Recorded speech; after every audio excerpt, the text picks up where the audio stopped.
प्रत्याशी ईमानदार हो और सभी जनता का मिलनसार हो और जनता की जो उम्मीदें हैं उन पर खरा उतरे। देश की शिक्षा व्यवस्था, स्वास्थ्य व्यवस्था, न्याय व्यवस्था पे काम करें। हमें ऐसे प्रत्याशी की ज़रूरत है और ऐसे प्रत्याशी को ही ढूंढ के हम लोग वोट देंगे। योगी आदित्यनाथ जी जो यहाँ के मुख्यमंत्री हैं वो अपने आप प्रत्याशी चुन के ही यहाँ के लिए देंगे। सबका साथ सबका विकास भी है, यही चुनेंगे। नाम पार्टी के नहीं ले रहे हैं, बंद शब्दों में इशारा कर रही हैं, है ना? ऐसी क्या खासियत है? सबके लिए क्या है, मोदी जी ने खुल के बोल रही हूँ, सबके लिए क्या है। हमारे देश का सर्वांगीण विकास हुआ है। देश में नहीं विदेशों में भी हमारे देश की जो मोदी जी ने छवि बनाई है उसमें मोदी जी का बहुत अहम रोल है। लेकिन हाँ, यहाँ पर इस चीज़ का बहुत ध्यान देने की ज़रूरत है कि मोदी जी की छवि प्रभावित ना हो, तो ऐसा प्रत्याशी हम लोग को चुनना है जो जनता का दुख दर्द समझ सके। देश में लोकसभा चुनाव का ऐलान कर दिया गया है। देश में 7 चरणों में चुनाव होने हैं और कानपुर में 13 मई को चुनाव होना है। चौथे चरण में कानपुर में 13 मई को वोट डाले जाएंगे। लोग अपना मनपसंद लोकसभा प्रत्याशी चुनेंगे। ऐसे में कानपुर के लोगों से बात करना ज़रूरी है। कानपुर मैनचेस्टर था, कभी बिजनेस सिटी था, उत्तर प्रदेश का सबसे बड़ा शहर है। ऐसे में इन लोगों से बात करना ज़रूरी है कि आखिर वो अपना प्रत्याशी कैसा चुनेंगे, किसको चुनेंगे। वैसे कानपुर में वर्तमान में सांसद बीजेपी के थे सददेव पचौरी जी, बीजेपी के एक पाले में सीट थी। लेकिन इस बार वो चुनाव किसको अपना सांसद बनाएंगे, बीजेपी किसको टिकट देगी, ये तो आने वाला समय बताएगा। लेकिन लोगों से ज़रूर पूछते हैं कि आखिर किसको चुनेंगे।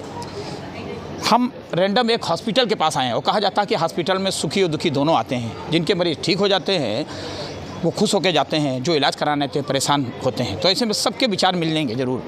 सबसे पहले शख्स खड़े हैं, उनसे पूछ लेते हैं, क्या नाम है आपका? सुनील अवस्थी। सुनील जी, आज चुनाव घोषणा हो गई है, 13 मई को यहाँ चुनाव होना है। इस बार आप कैसा प्रत्याशी चुनेंगे अपना? जो सर्व विकास कर सके, देश को ऊंची तरक्कियों पे ले जा सके, देश की शिक्षा व्यवस्था, स्वास्थ्य व्यवस्था, न्याय व्यवस्था पे काम करें। हमें ऐसे प्रत्याशी की ज़रूरत है और ऐसे प्रत्याशी को ही ढूंढ के हम लोग वोट देंगे। कहते हैं देश में महिला वोटर 49 करोड़ के लगभग हैं, तो ऐसे महिलाओं से बात करना भी ज़रूरी है कि महिलाएं अपना प्रत्याशी कानपुर के लिए कैसा चुनेंगे। क्या नाम है आपका? रेणु वर्मा। रेणु जी, लोकसभा चुनाव होने जा रहा है, आप भी वोट डालेंगी, तो क्या सोच के डालेंगे? अब चूँकि वोट डालना है 13 मई को आपको, तो किसको चुनेंगे, किस तरह का प्रत्याशी? सबका साथ सबका विकास भी है, यही चुनेंगे। नाम पार्टी के नहीं ले रहे हैं, बंद शब्दों में इशारा कर रही हैं, है ना? ऐसी क्या खासियत है? सबके लिए क्या है, मोदी जी ने खुल के बोल रही हूँ, सबके लिए क्या है। सबको लेके चलते हैं, बहुत सारी चीज़ें सही हुई हैं और आगे भी करेंगे।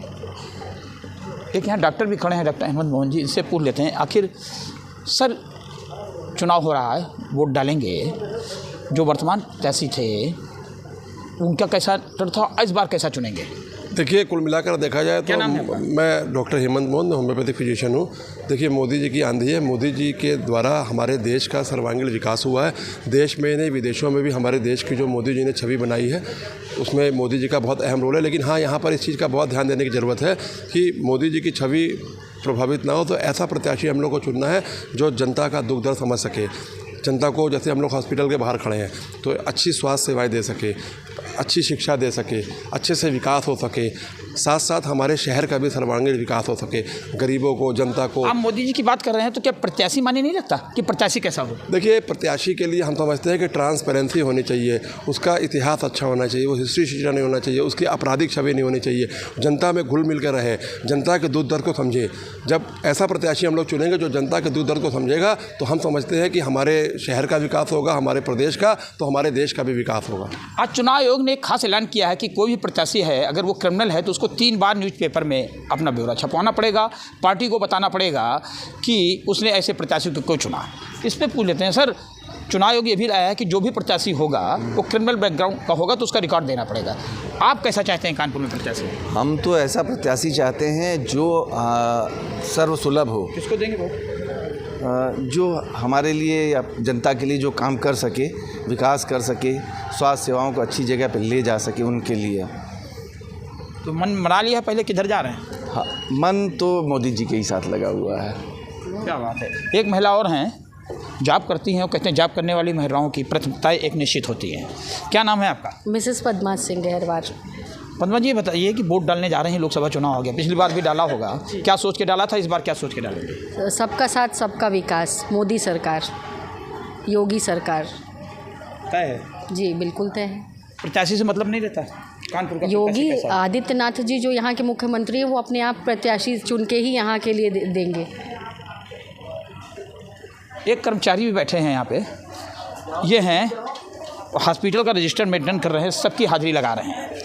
अब ये अपनी हाजिरी भी लगाएंगे लोकसभा चुनाव में अपना प्रत्याशी चुनने के लिए, तो इनसे भी बात करना जरूरी है। क्या नाम है आपका? हमारा नाम बीपी श्रीवास्तव है। श्रीवास्तव जी, इस बार लोकसभा चुनाव हो गया है, 13 मई को वोट डालने जाएंगे, तो कैसा प्रत्याशी, क्या सोच के डालेंगे? प्रत्याशी ईमानदार हो और सभी एक जनता का मिलनसार हो और जनता की जो उम्मीदें हैं उन पर खरा उतरे। और साथ ही हम ये भी चाहेंगे कि ऐसे उम्मीदवार जिनको उन्होंने बहुत कुछ पहले से कर दिया है, हम भी इसी पार्टी से बिलोंग करते हैं, हम नाम नहीं लेंगे, लेकिन मोदी जी की ज़रूर तारीफ़ करेंगे कि वो हमें बहुत प्रिय और उनकी सारी घोषणाएं हमें अच्छी लगती है। क्या कानपुर में कुछ काम हुआ है सरकारों में? बहुत कुछ कानपुर में सर्वांगीण विकास हो रहा है। ये देखिए मेट्रो वगैरह सब उन्हीं की देन है, और हमारे साथ में उन्हें मुख्यमंत्री जी जो आदित्यनाथ जी हैं उनका तो योगदान बहुत अधिक है। एक और सब खड़े हैं, क्या नाम है आपका? क्या नाम है? सोनू। क्या काम करते हैं? इलेक्ट्रिक का। इलेक्ट्रीशियन है, बिजली ठीक करते हैं, सबके घर में रोशनी करते हैं।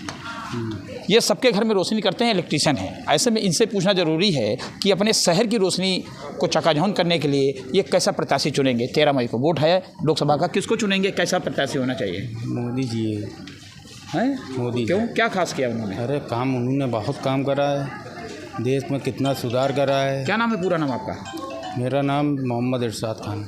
तो ऐसा कुछ खास अच्छा लगता है? हाँ, काम तो अच्छा करा है उन्होंने, उनकी तारीफ करी जा रही है। अब कहने वाले तो लोग बहुत कुछ कहते हैं उनके बारे में, मगर हम नहीं कह सकते हैं।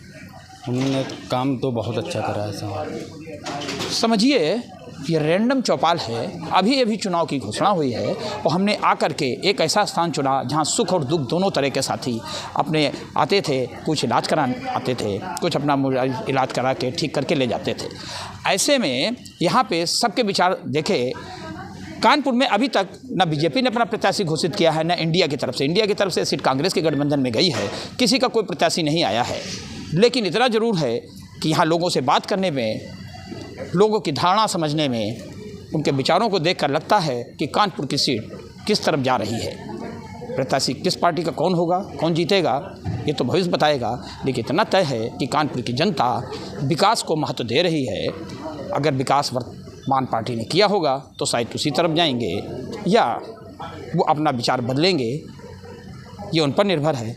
लेकिन निश्चित है कि 13 मई को कानपुर में जब वोट पड़ेगा तो लोग, जागरूक जनता अपना मनपसंद प्रत्याशी अपनी इच्छा अनुसार ही चुनेगी। रंजय सिंह, यूपी तक, कानपुर।